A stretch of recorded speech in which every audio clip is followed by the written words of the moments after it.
iz slabega v dobro pravi njihov slogan. Tako je. Tudi oni pravijo, postali bomo dobra banka.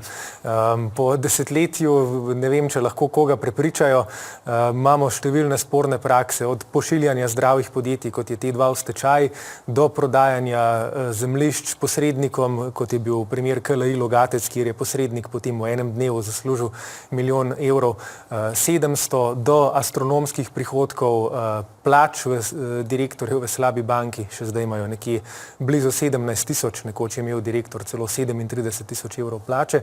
Skratka, jasno je, da gre gospodom v slabi banki predvsem za to, da poskušajo ohraniti inštitucijo, ker ta inštitucija zagotavlja 121 delovnih mest, kjer je povprečna plača 3500 evrov bruto na mesec, kar je dvokratnik povprečje, povprečna v Sloveniji, in takih plač tako rekoč nikjer drugje ni. Skratka, iščejo nov namen, predvsem zato, da bi si podaljšali te plače in bonitete, ki jim jih slaba banka. Ja, in ta nov namen, ne?